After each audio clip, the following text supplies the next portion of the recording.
Кевин Дайер. Бір Құдай, бір жол. Бұл кітап хақ жолды іздеген һәмме адамларға арналған. Бір Құдай. Тек бір Құдай бар. Тек бір Құдай болуы мүмкін. Басқа құдайлардың бәрі өтірік.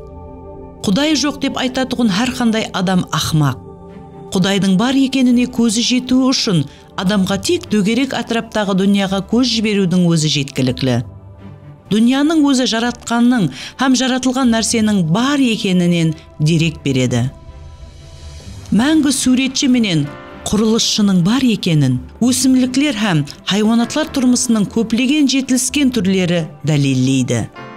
Құяш та, ай да, жұлдызлар да оларды кім жаратқанынан Құдайдан дерек береді. Дәслеп Құдай аспан менен жерді жаратты. Өз жаратуының бірінші күні Құдай жақтылық болсын деді. Мінекей дәрхал жақтылықтың дәслепкі нұрлары дөңгелек атраптағы қараңғыны қақ айырып жіберді. Құдай жақтылықты оның жақсы екенін көрді, һәм Құдай жақтылықты қараңғылықтан ажыратты. Сөйтіп Құдай жақтылықты күн, ал қараңғылықты түн деп атады. Екінші күні Құдай суларды ажыратты, аспанды жаратты. Үшінші күні Құдай аспанның астындағы су бір жерге жиналсын һәм құрғақлық пайда болсын деді. Тап осындай болды. Құдай құрғақлықты жер, ал жиналған суларды теңіз деп атады. Құдай бұның жақсы екенін көрді. Тап сол күні ұлы Құдай жерге от шөплерді һәм тереклерді көгертіп шығартуды бұйырды. Құдайды оның дөретпесі қуандырды. Төртінші күні Құдай құяшты, айды һәм жұлдызларды жаратты. Үлкен жарытқыш құяш күндізді басқару үшін, ал кіші жарытқыш ай түнді басқару үшін жаратылды. Есапсыз жұлдызлардың барлығы хақиқи һәм тірі Құдайдың бұйрығына қарай пайда болды. Бесінші күні Құдай теңіз балықларын һәм аспан құсларын жаратты. Китлер менен тюленлерді, үлкен һәм кіші балықларды, сұңқарларды, шымшықларды, барлық аспан құсларын дөретті. Алтыншы күні Құдай хайуанатларды һәм жер бауырлаушыларды жаратты. Аюлар, арсланлар, піллер, құмырсқалар һәм жәнліклер, барлығы бірден бір хақиқи Құдайдың бұйрығына қарай пайда болды. Ең ақырында Құдайдың адамды дөретуі жаратудың жұмақлаушы басқышы болды. Құдай оны қара жердің топырағынан жаратты, һәм оған үрлеп жіберіп, өмір тынысын берді. Сөйтіп адам тірі болып шықты. Тек хақиқи Құдай дүнияны осындай үлкен һәм көззал етіп жарата алады. Бір хақиқи Құдай, әлемнің жаратушысы һәм дөретушісі бар. Бірақ осы хақиқи Құдай қандай екен өзі? Құдайдың өзіне тән белгілерін қарап шыққаннан соң, сұрауға бәрінен де жақсы жауап беруге болады. Мінекей олардың кейпаралары. Бірінші, Құдай бір уақыттың өзінде һәмме жерде болады. Құдай менен ешкім жасырына алмайды дейді. Ол бір уақыттың өзінде барлық еллерде болады. Дауд пайғамбар мынадай сөздерді айтты. Сенің рухыңнан қаяққа бараман, һәм сенің жамалыңнан қаяққа қашып кетемен, теңіздің ең шетіне көшемен. Ол жерде де сенің қолың бар. Хәтте қараңғылық та сенен бүркене алмайды. Мен оны көре алмауым үшін бірде-бір адам құпия жерлерге жасырына ала ма? Мен аспан менен жерді толтырып тұрғаным жоқ па, дейді жаратқан ие. Екінші, Құдай барлығын біледі. Ол әрбір пікірді біледі, һәм біздің жүрегіміздің төрінде жасырынған құпия нәрсе оған аян. Сен менің ниетлерімді білесің. Мен елі іллә деп аузымды ашпастан ақ, сен жаратқан не демекші екенімді әлде қашан білесің, деген еді пайғамбар Дауд. Біз қандай да бір нәрсені адамлардан жасыра аламыз, бірақ Құдайдан еш нәрсені жасыру мүмкін емес. Үшінші, Құдай барлығына билік етеді. Құдай тек әлемді жаратып қана қоймастан, оны асырайды да. Онда жүз беріп атырған барлық нәрсені қадағалап барады. Құяш та, жауын да, барлығы бүткілдей оның билігінде болады. Төртінші, Құдай мәңгі. Ол бірінші һәм соңғы, басы һәм ақыры. Құдай бәрha болған, һәм бәрха болады. Таулар пайда болмастан ақ сен жерді һәм әлемді жараттың. Сонлықтан мәңгілікке сен Құдайсың. 5. Құдай хақиқатшыл. Ол не істесе барлығы хадал һәм әділ болып келеді. Сенің іслерің ұлы һәм әжайып. Жаратқан Құдайым, әлем пәруәрдігары, сенің жолларың хақиқатшыл һәм хақ. 6. Құдай мұқаддес. Мұқаддес, мұқаддес, мұқаддес, жаратқан Сабаоф. Құдай шекленбеген мұқаддеслік болды һәм бола береді. Бұл оның өзіне тән белгілерінің бірі. Өзінің мұқаддеслігі арқасында Құдай жазалайды. Біздің істеп атырған жаманлығымыз күнә болады, һәм оны Құдай жек көрді. Ол күнәні жек көреді һәм жақсылықты сүйеді. 7. Құдай рехімлі. Дауд пайғамбар былай дейді: Өйткені сен, Тәңір, саған жалбарынғандардың барлығына арайшыл һәм рехімлі һәм мейірімлісің. Құдай біздердің істеп атырған жаманлығымызды жек көрсе де, ол бізге деген аяушылыққа һәм мейірімлікке толы және бізді сүйеді. Бірақ біздің күнәмізді сүймейді. Ол біздерді хақиқатшыл һәм ашық күйеулер ретінде көргісі келеді. Ол бәрінен де көбірек біздер үлкен һәм кішілер болып, барлығымыз оны сүюімізді қалайды. Сіз Құдайды сүйесіз бе? Ол сіздерді сүйеді, бірақ сіздердің күнәңізді жек көреді. Адам ата һәм Хауа ене. Жер жүзінде жасаған дәслепкі ер адам һәм хаял еш қашан туылмаған. Жерде тіршілік ететұғын әрбір адамзат Адам ата менен Хауа енені есапламағанда нәресте болып туылып, бұл дүнияға келген. Адам ата менен Хауа енені айтатұғын болсақ, барлығы басқаша болған, оларды Құдай тіккелей жаратқан. Өз дөретушілігінің 6-шы күні Құдай жерден топырақ алған һәм онан адамды жаратқан. Ол оның жүзіне өмір демін үплеген һәм сөйтіп адам дәслепкі тірі мақлұқ болып қалған. Құдай оны адам деген атпенен атаған. Құдай адамды тіккелей жаратқан. Адамның жападан жалғыз болуы жақсы емес екенін біле отырып, Құдай адам үшін хаял жәрдемшіні жаратуды ұйғарған. Ол оны қатты ұйқылатып таслап, оның қабырғасынан біреуін алған һәм ұсы орынды етпенен жапқан. Сөйтіп Құдай ұсы қабырғадан хаялды жаратқан. Адам оны Хауа деп атаған. Құдай бақ көгерткен һәм оған ер менен хаялды орналастырып, оларға былай деген: Өсіп өнің һәм үбірлі-шүбірлі болып, жердің жүзін толтырың һәм оған иелік етің. Және теңіз балықлары һәм аспан құслары және жер бауырлаушылы әрқандай хайуанат үстінен хәкімлік етің. Құдай барлық хайуанатлар менен құсларды адамның қасына алып келген. Сөйтіп адам барлық малларға, аспан құсларына һәм даладағы жыртқыш хайуанларға атамалар берген. Адам ата менен Хауа ене қоныс басқан бағда көплеген сұлу тереклер болған. Құдай Адам ата менен Хауа енеге былай деп бұйырған: Бағдағы әрқандай мейведен жейтұғын боласаң, ал жақсылықты һәм жаманлықты біліп алу терегінің мейвесінен жей көрме. Адам һәм оның хаялы бағда жасауға һәм барлық мейвелерден татып көруге, бірақ Құдайдың бұйрығын бұзбау үшін бір теректің мейвесінен жемеуге рұқсат алды. Ал өтірік өсектің, жалғанның һәм әрқандай жаманлықтың әкесі болған шайтан Хауа енеге жарамсақланып: Яқ, өлмейсіз, һәммесі жақсы болып шығады. Осы теректің мейвесінен жең, һәм сіздердің көздеріңіз ашылады деді. Хаял теректің мейвесінің жеуге жақсы һәм көзге ысық екенін көріп, оннан білім алуға болатығының білгенліктен әуесі келді. Сонлықтан ол мейвені үзіп алып жеді һәм жанындағы күйеуіне де берді. Күйеуі де жеді. Олар өз еркіменен Құдайдың бұйрығын бұзды, оны тыңламады. Сол теректің мейвелерін татқаннан соң, Адам ата менен Хауа ене өзлерінің жалаңаш екенін көрді. Һәм өзлерінің жалаңашлығын жабу үшін әнжірдің жапырақларын киім етіп тікті. Олар қадаған етілген мүйвеге қолын тигізген уақытта Құдайға құлақ аспастан күнә іследі. Осылайынша Құдайды тыңламаушылықтың кесірінен олар күнәккар болып қалды. Құдай оларға: «Сіздер не қылып қойдыңыз?» деді. Сөйтіп хаялы: «Мені жылан азғырды, һәм мен жедім» деді. Құдай шайтанға нәлет жаудырып былай деді: «Сенің менен хаял арасында, һәм сенің ұрпағың менен оның ұрпағының арасында дұшпанлық тудыраман. Ол сенің басыңды езеді, ал сен оның табанын шағасаң».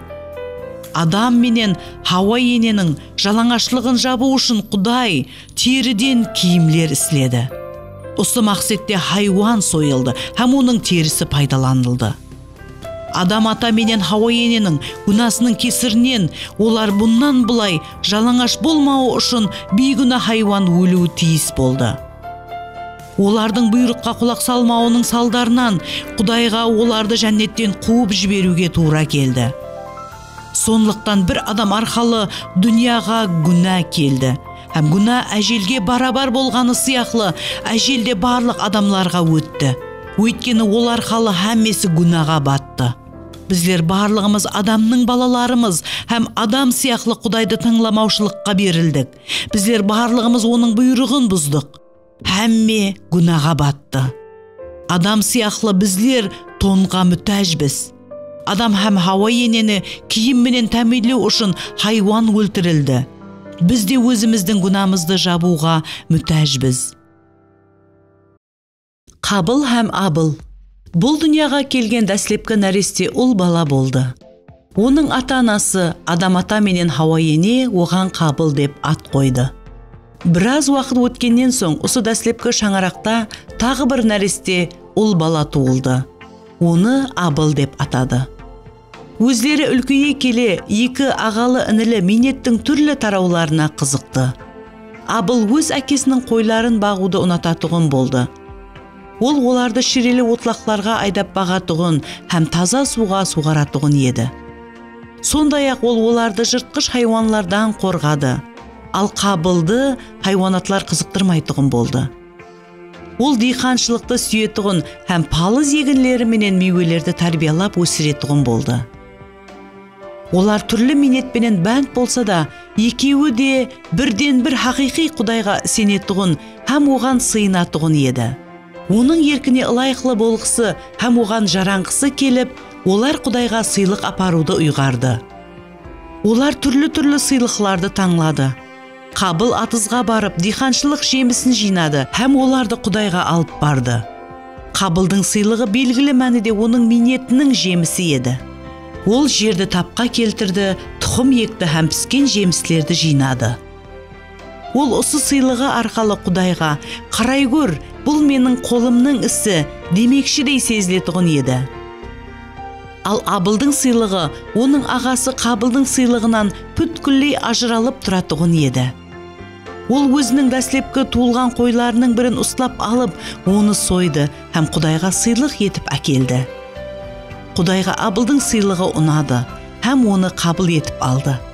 Ал Қабылды жарылқамады, өйткені ол тиісті болмаған сыйлықты алып келген еді. Абылда Құдайға деген сенім бар еді. Ал Қабыл өзінің минетлерінен һәм қызметлерінен үміт ететұғын еді.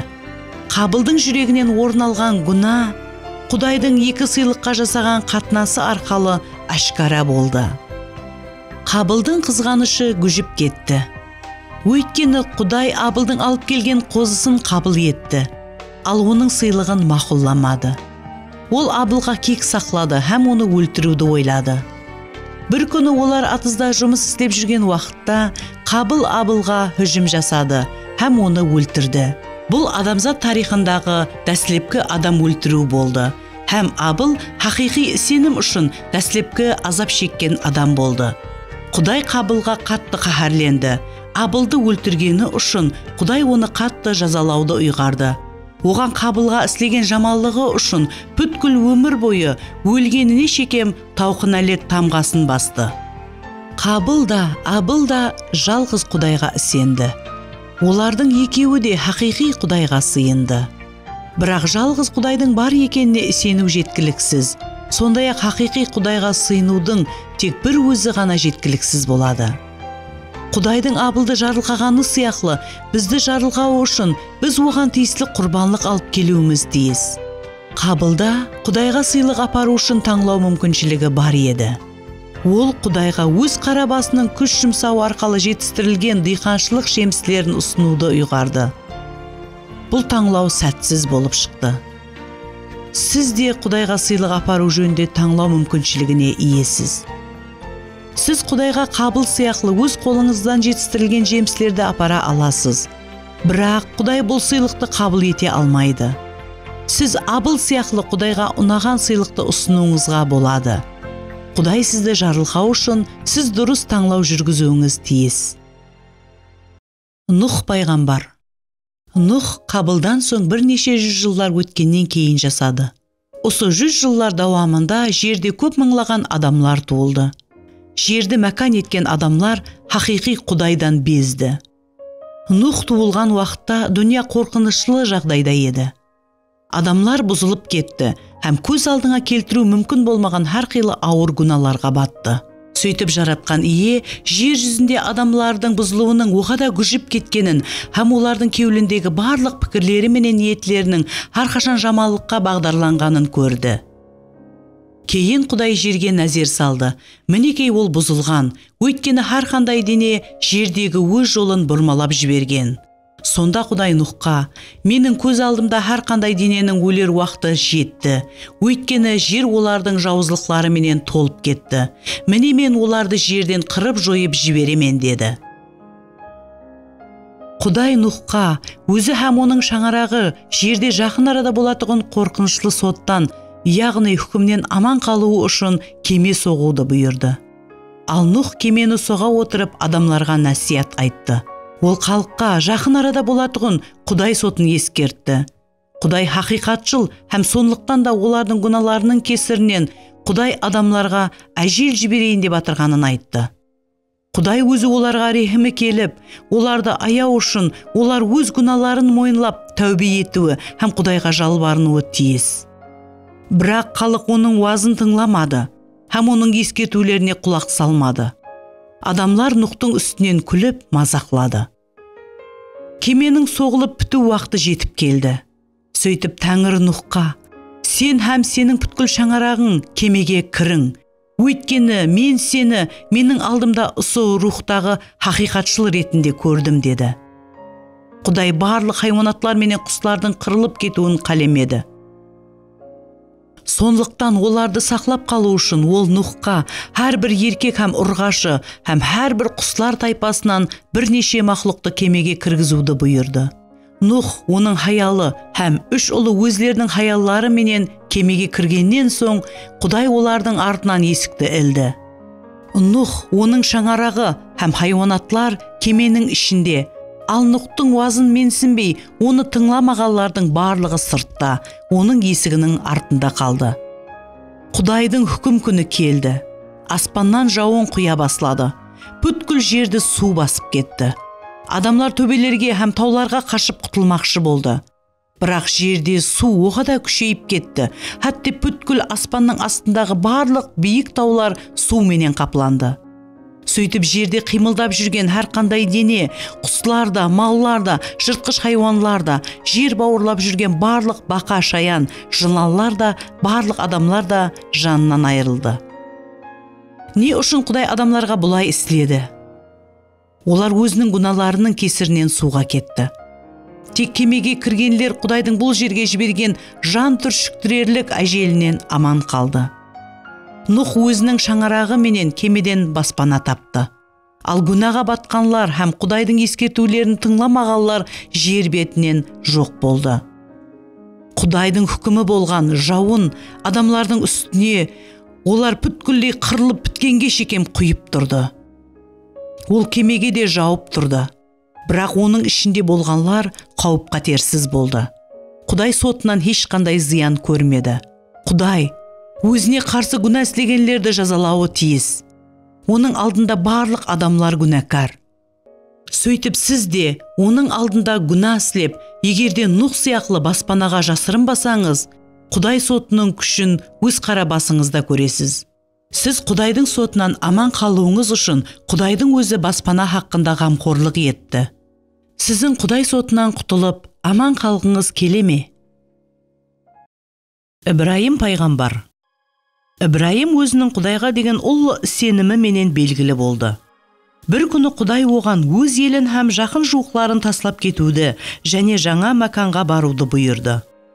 Ибраим өз үйін қаңыратып қалдырып, Құдай оны қаяққа апаруын білмесе де, Құдайға бойсынды.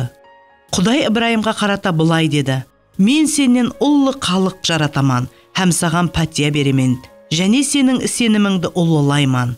Сөйтіп сен пәтия алған боласаң. Мен сені жарылқағанларды жарылқайман, сені нәлетлегендерді нәлетлеймен. Сөйтіп сен арқалы жер жүзіндегі барлық қауымлерге пәтия беремен». Ибраимның екі ұлы болды. Оларды Исмаил һәм Исақ деп атайтұғын еді.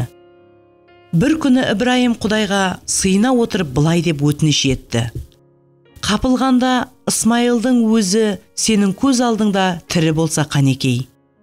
Ибраим Исмаил һәм оның балалары Құдайдың мейіріміне ие болса екен деген ұлы тілекке толып тасқан еді. Құдай оған жауап ретінде былай деді: «Исмаил жөнінде сенің налаңды мен есіттім. Мінекей, мен оған пәтия беремен, һәм оны қайтарып әкелемен. Және оны да үбірлі-шүбірлі етемен. Оннан 12 хүкімдар туылады. Сөйтіп мен оннан ұлы халықты жаратаман». Құдай Исмаилдың үйіндегі әр бір перзент оған ұнайтұғын тұрмыс кешіруін, әр бірі оны сүйуін һәм оған қызмет етуін қалайды. Бірақ ол Исмаилдың балаларының арасынан гүнаға батқанларының ешбіреуін жарылқай алмайды. Олар гүнадан пәкленуі тиіс. Егер де біз гүналарымызға тәубе қылсақ, ол садық һәм хақиқатшыл бола отырып, біздің гүналарымызды кешіреді һәм бізді әр қандай өтіріктен пәклейді. Біз осы сабақтың басында Ибраим өзінің ұлы сенімі менен белгілі болғанын сөз еткен едік. Ибраим үшін ең үлкен сынақ Құдай оған өз ұлларының біреуін алып, һәм оны құрбанлыққа шалуды бұйырған уақытында басланған болуы мүмкін. Бір күні Құдай оған қарата: «Ибраим» деп шақырды. Ибраим: «Мен мұндаман» деп жауап берді.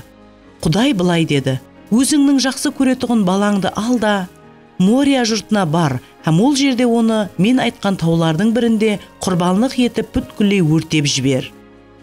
Ибраим таң азанменен тұрды, өзінің ешегін ертіледі, ізіне бала жігітлерден екеуін ертті. 3 күнлік жол жүргеннен соң Ибраим назерін алға қаратты, һәм алыстан сол баяғы айтылған жерді көрді. Ибраим өзінің бала жігітлеріне былай деді: «Сіздер осы жерде ешекпенен қалың, ал мен һәм ұлым тауға шығып сыйынамыз және қасыңызға қайтып келеміз». Ибраим менен оның ұлы Құдай таңлаған жерге қарай бара тұрған уақытта Исақ мынадай сұрау берді: «Әкежан, бізде құрбанлыққа шалынатұғын хайуаннан басқа бүткілей өртеп жіберу үшін барлық нәрсе бар». Ибраим ұлына бұрылып қарап: «Балам, Құдай бүткілей өртеп жіберу үшін өзіне құрбанлық қозышақты таңлап алады» деді. Олар Құдай айтқан жерге жеткеннен кейін Ибраим сол жерге құрбанлық шалынатұғын орынды ісіледі. Оған отын қалап қойды. Ол өзінің ұлының аяқ қолларын байлады һәм оны отынлардың үстіне жатқарды. Онан соң пышақты алды һәм ұлын шалу үшін қолын созды. Сонда жаратқанның періштесі оған аспаннан саза беріп былай деді: «Ибраим, Ибраим!» Ол: «Мен мұндаман» деді. Періште: «Балаға қолыңды көтерме, оған еш нәрсе істеме, өйткені мен енді сенің Құдайдан қорқатұғыныңды білемен» деді. Ибраим бұрылып қарап, қалың тоғайлықта мүйізлері оған оратылып қалған қошқар тұрғанын көрді. Ибраим барып қошқарды алды һәм оны өзінің ұлының орнына бүткілей өртеп жіберу үшін алып келді. Бұл қошқар Ибраимның ұлының орнына құрбанлық вазипасын атқаратұғын болды һәм оның қаны ұлдың қанының орнына төгілді.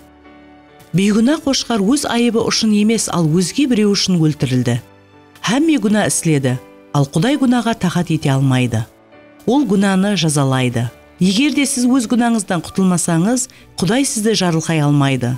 Бұл сіздің қолыңыздан келмейді. Бұны сіз үшін басқа біреу істеуі тиіс. тапқошқар Ибраимның ұлының орнын иелегені сияқлы, сіздің орныңызды да өзінің күнәсі жоқ басқа біреу иелеуі тиіс.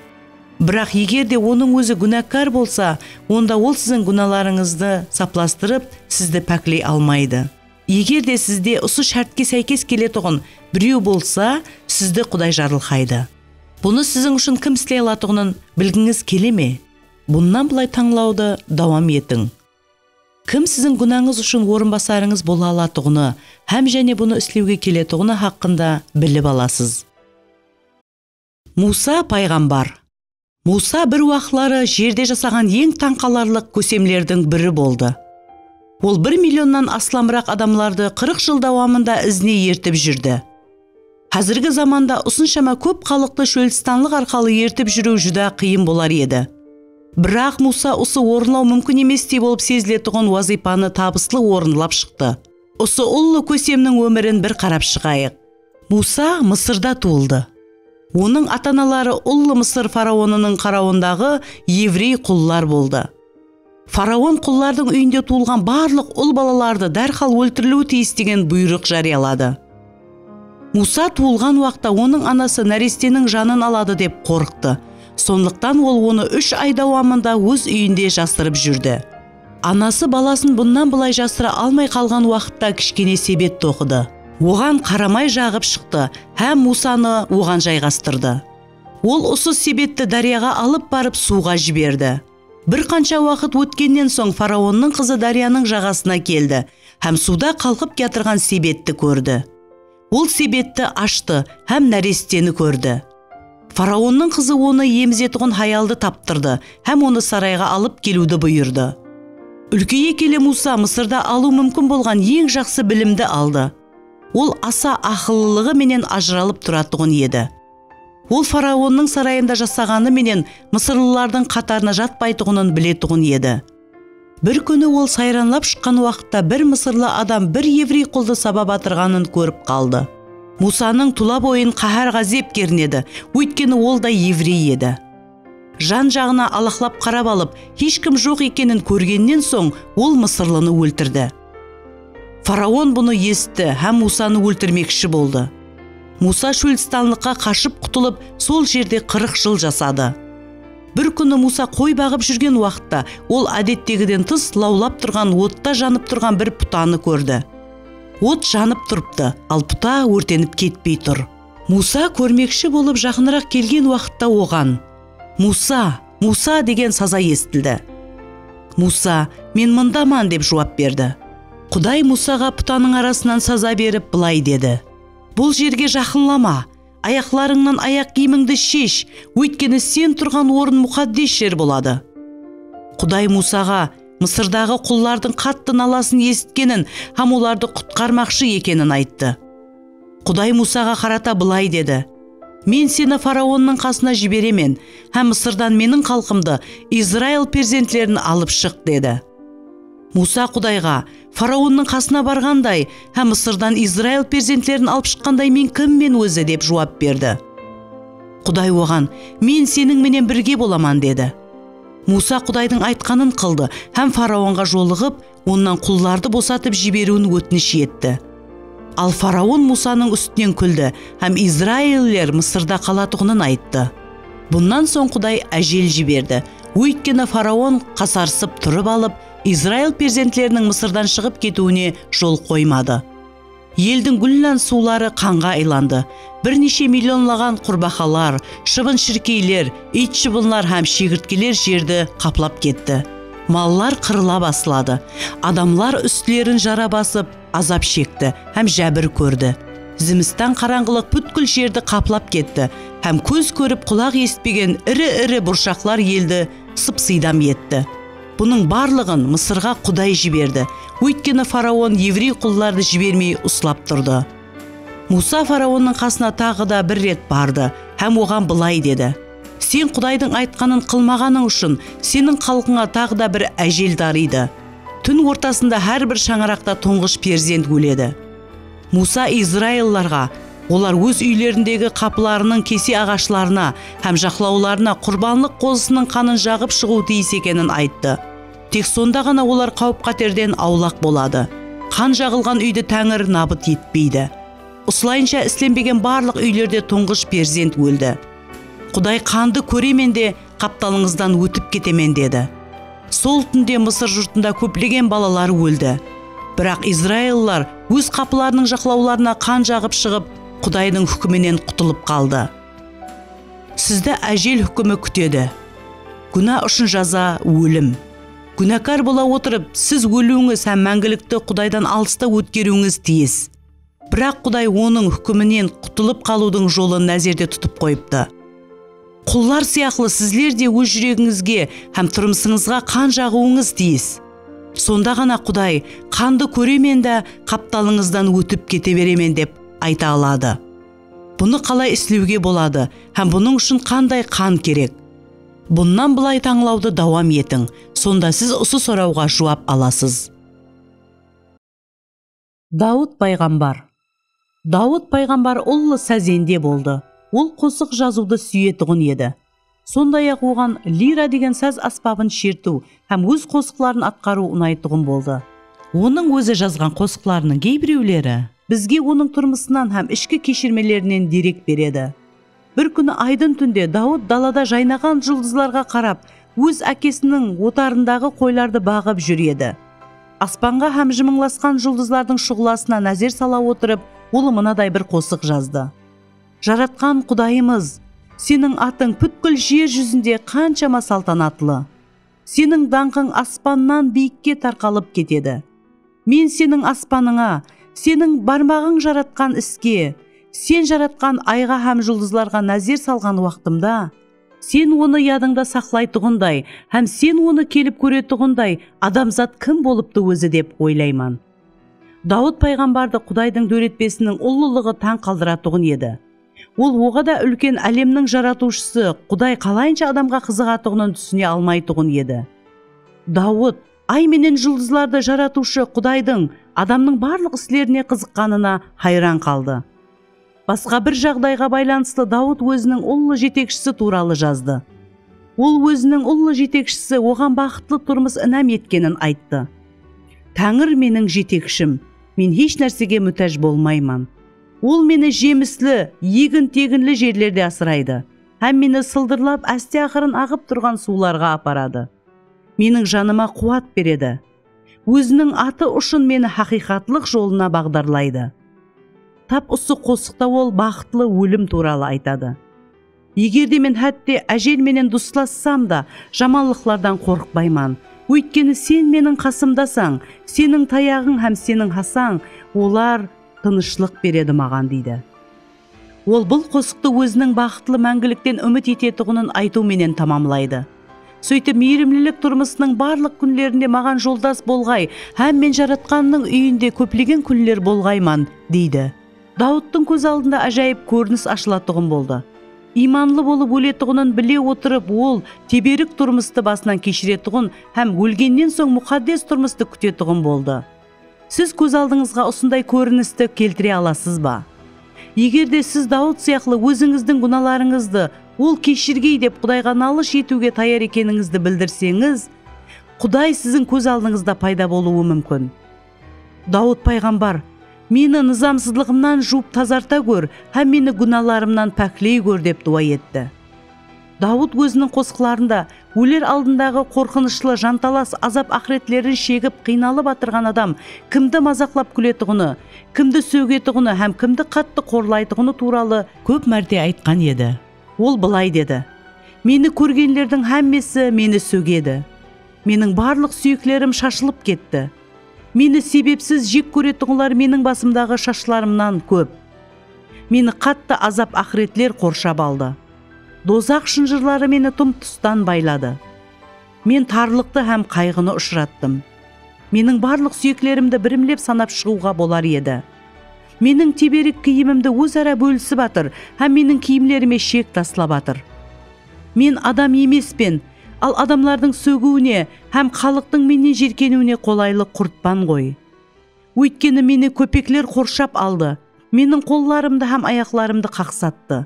Менің діңкем құрыды. Мен шөллегенде маған сірке ішкізді. Дауд бұндай сөзлерді кім туралы айтып атыр? Ол бұны өзі туралы айтпайды. Себебі ол бұндайды басынан кешірмеді.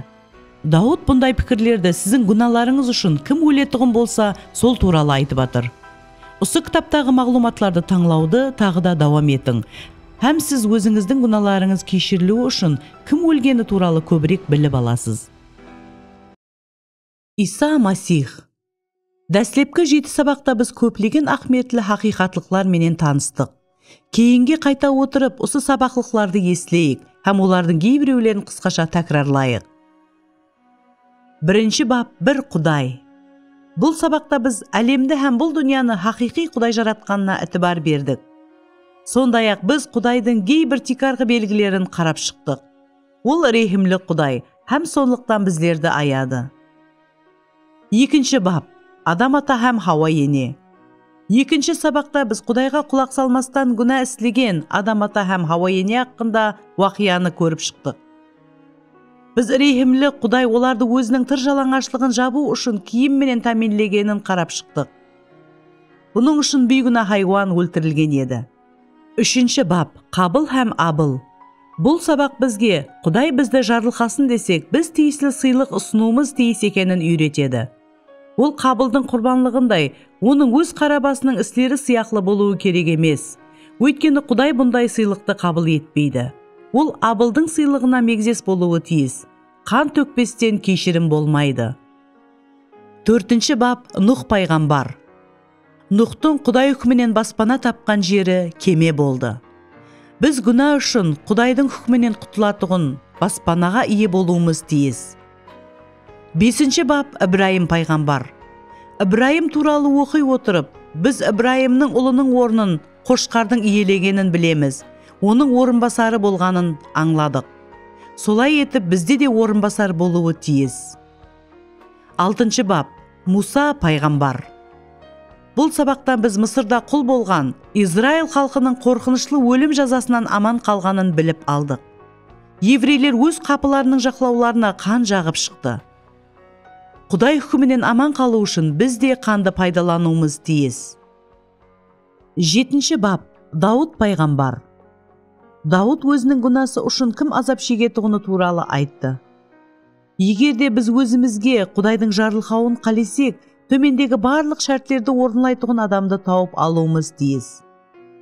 Бұл жеке адам сойылған хайуанның терісінен тігілген Адам ата һәм Хауа ененің былғары киімдері сияқлы жабу болып қызмет етуі тиіс. Бұл жеке адам Абылдың Құдай жолына шалған құрбанлығына ұқсас құрбанлық болуы тиіс. Ол кеме Нұхқа һәм оның шаңырағына қандай баспана болып қызмет еткен болса, сондай баспана болуы тиіс. Бұл жеке адам Ибраимның ұлының орнын қошқар басқан сияқлы орынбасар болуы тиіс. Бұл жеке адам біз Муса заманындағы еврей құллар сияқлы өлім жазасынан аман қалуымыз үшін бізге қан жағуы тиіс. Бұл жеке адам Дауыттың барлық болжауларына сәйкес келуі тиіс. Осы болжауларда оны күлкіге, сөгуге гіріптар етеді, һәм әжел ағашына қол аяқларын шегелеп қояды делінген. Бірақ осы барлық шәртлерге кім жауап бере алады? Осы барлық талапларға толық сәйкес келетұғын тек бір жеке адам бар. Ол Иса Масих. Осы үлгілерге сәйкес келетұғын басқа біреуді табу мүмкін емес. Құдай, өйткені аспанның астында адамларға қойылған, оның арқасында құтқарылуымыз тиіс болған басқа бір ат жоқ дейді. Иса Масих осы барлық болжауларды қашан орынлаған? Қашан ол айыбымызды жабатұғын жабу, орынбасар болған? Қашан ол қан жағуды тәмінлеген? Өз өмірі давамында ма? Яқ, бұл оның тірі уақытында емес, ал өлер уақытында жүз берді. Ол өзінің жаны шығып кеткен уақытта айыбымызды алатұғын жабу, құрбанлық болып қызмет етті. Ол өлгеннен соң кеме, орынбасар болып қалды. Ол жағылсын деп өз қанын төкті. Тек сол уақытта ғана ол Адам, Абыл, Нұх, Ибраим, Муса һәм Дауд алдын ала айтып кеткен пайғамбаршылықтың әрбір майда шүйдесін орынлады. Сол сияқлы Масих та көп адамлардың күнәсін өтеу үшін бір күні өзін құрбан етті. Иса Масихтың, яғни Құдайдың ұлының қаны әр қандай күнәдан пәклейді. Оның өлімі жеңілу емес, ал даңқлы жеңіс, салтанат болды. Өйткені адамлар үшін Құдайға қарай жол ашып берді. Иса Масихтың өлімісіз сізді Құдай жарылқай алмайды. Құдай сізден Иса Масихтың өлімін мойынлауыңызды талап етеді. Егер олай істемесеңіз, сіз мәңгі набыт боласыз. Иса Масихтың өлімі әжел болмады. Құдай оны өлі халынан тірілтті. Бұл тарихтағы ең ажайып һәм таң қаларлық уақиялардың бірі болды. Иса Масих өлі халынан тіріліп шықты, һәм Құдай менен бірге болу үшін аспанға көтерілді. Енді сіз Иса Масихты өзіңіздің орынбасарыңыз ретінде мойынлауыңыз һәм Құдайға қарата былай деуіңіз тиіс. Құдайым, мен күнәкармын, һәм сен мені жарылқауыңды қалеймен. Мен саған алып баратұғым бірден бір жол, Иса Масихты сенім менен менің орынбасарым ретінде мойынлау екенін білемен. Ол менің үшін өлгенін, һәм менің күнәларым үшін жазасын тартқанын білемен. Егер де сіз осы сөздерді шын жүректен айтсаңыз, Құдай сізді жарылқайды. Сіз осылайынша істегеннен соң сізде хадал һәм кірбіңсіз тұрмыс кешіруге оғада күшлі тілек пайда болады. Бұнда сізге Құдай жәрдем береді. Егер де сіз Иса Масихты мойынламасаңыз, мәңгі набыт боласыз. Сіздің бұл туралы көбірек білгіңіз келе ме? Өзіңіз таңлаң. Гүнә сіздің ең қас дұшпаныңыз болады. Ол қандай болмасын, сізге Құдайдың қасына келуге кесент береді, һәм сізді аспандағы мәңгілік өмірден іркіп тұрады. Ол сізді мәңгі набыт болуға бағдарлайды. Егер де сіздің күнәларыңыз кешірілмеген болса, онда сіз бірден бір хақиқи Құдайдан айыра түсесіз. Мұқаддес жазуда былай жазылған: күнәні бір Құдайдан басқа кім кешіре алады? Иса Масих үшін сіздің күнәларыңыз кешіріледі. Күнә дегеніміз не? Күнә бұл әйтеуір бір қате ямаса жаман әдет емес. Күнә бұл жетіліскен Құдай үлгісіне сәйкес келе алмаушылық. Егер де біз өзіміздің барлық сөздеріміз бенен іслерімізде осы үлгіге сәйкес келмесек, онда күнәға батқанымыз болады. Бұндай уақытта ешбіреуі қалмастан барлық адамлар айыплы болады. Құдай, күнә бұл нызамсызлық дейді. Біз Құдайдың нызамын бұзған уақытта күнәға батамыз. Құдайға қарсы қаһарленушілікке беріле отырып, біз күнә істейміз.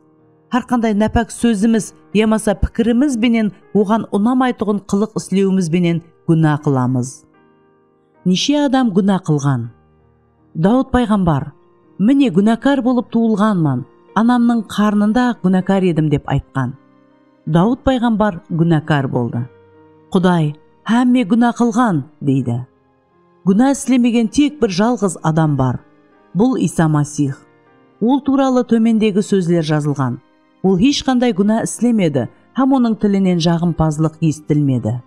Өйткені Құдай біз оның алдында хақиқатшыл болып шығуымыз үшін күнәсі жоқ Иса Масихты біздің үшін құрбан етті. Сіз оның біздің күнәларымызды мойнына алу үшін келгенін, һәм оның күнәсі жоқ екенін білесіз. Иеміз Иса Масихтан басқа барлық адамлар күнәкар болады. Адам атадан бастап жаңа ғана туылған кіп-кішкене нәрестеге шекем барлық адамзат белгіленген Құдай үлгісіне сәйкес келе алмады. Күнә үшін жаза қандай болады? Күнә үшін жаза өлім. Адам ата күнәға батқан уақытта ол өзін Құдайдан ажыратып, рухи жағынан өлі болып қалды. Сондай-ақ ол әдеттегі өлімнен де құтыла алмайтұғын болды. Ол дәрхал өліп сылқ ете түспегені менен күнәлары мойнына жүкленіп, ең ақырында өлетұғынлар тағдыріне гіріптар болды. Тап осының өзі біздерге де тиісілі болып қала береді. Біз күнәлі бола отырып, тиісілі жазаны тартамыз. Ал осы жаза өлім. Бұл біз Құдайдан алыслаймыз, өз күнәміз үшін лаулаған отлы көлде азап ақырет шегеміз деген сөз болады. Өлім күнәкар адам бүткілі жоқ қылып жіберілуге гіріптар етіледі дегені емес, ал ол өз күнәлары үшін мәңгі жәбір тартады, һәм азап ақырет шегеді дегенді білдіреді. Мәңгі азапларға гіріптар болмау үшін біз құтылудың жолын ізлеп табуымыз тиіс. Мен өз күнәмнан қалайынша құтыла аламан? Иса Масихқа, ол менің жеке қарабасымның құтқарушысы һәм ием болғай деп жалбарына отырып, мен өз күнәларымнан құтыла аламан. Ием Иса Масих біздің күнәларымызды өз денесі менен өзі атанаққа көтерді. Төмендегі жағдайларды қарап шығайық. Біріншіден, біздер һәммеміз күнәлымыз.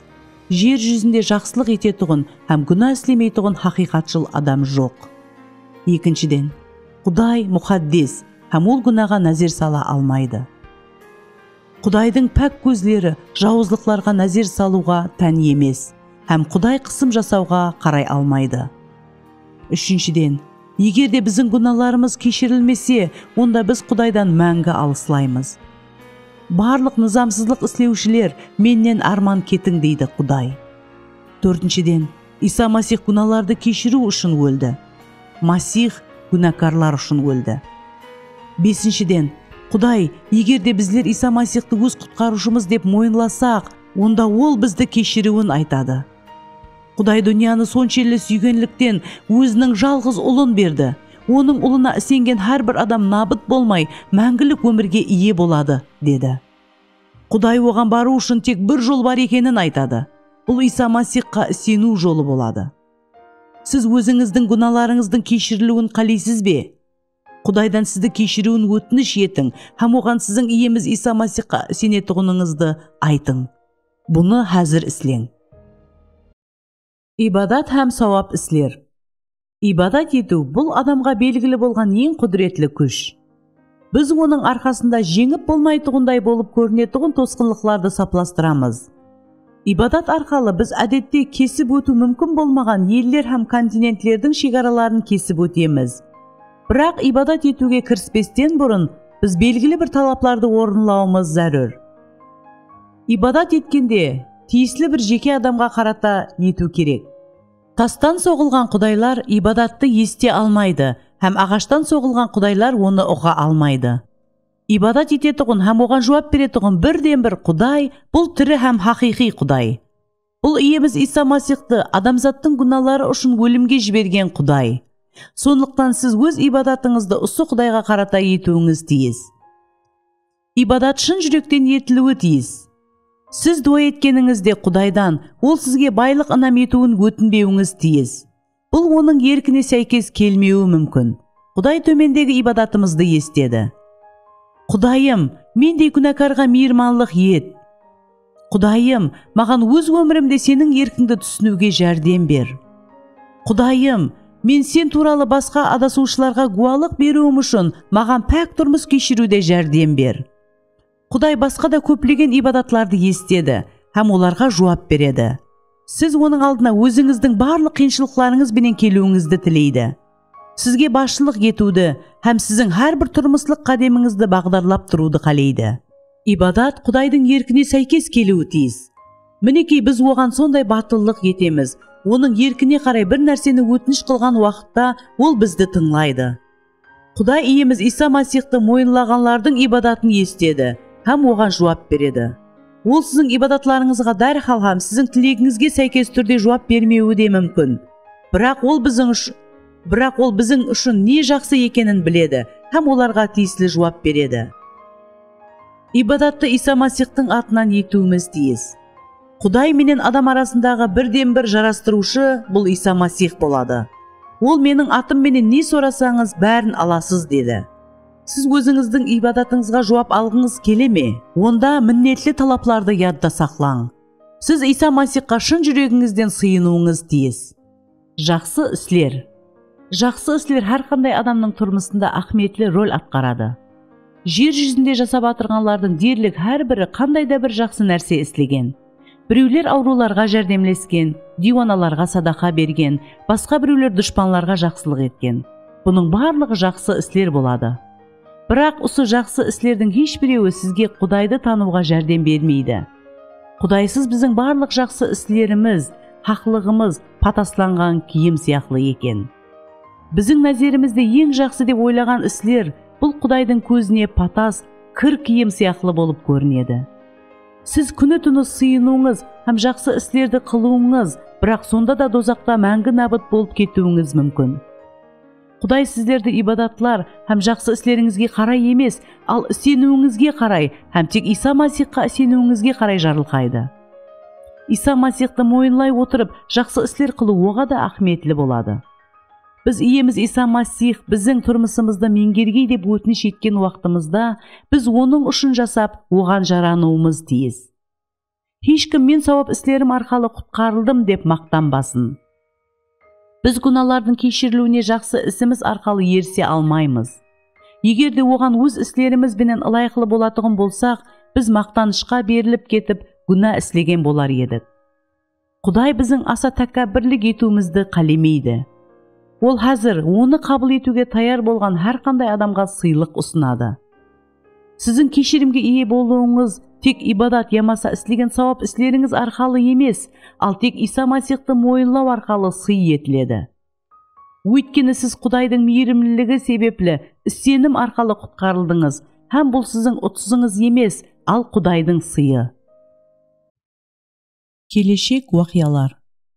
Дерлік әрқандай адам келешекте не болатығының білгісі келеді. Көплеген адам бұл туралы әр түрлі болжауларды айтуға ұмтылады. Бірақ келешек һәм оның барлық сырлары тек Құдайға аян. Бірақ ол бізге де келешектің сырын шамалы ашып берді. Масихтың екінші келуі. Құдай бізге келешекте жүз беруі тиіс болған бір уақия Иса Масихтың өз халқын ізлеп қайтып келуі туралы алдын ала айтып берді. Иса Масихтан үміт ететұғынлардың барлығы оның менен бірге мәңгі шадлықта болады. Оны бекарлағанлардың барлығы мәңгілікті оннан алыста өткереді.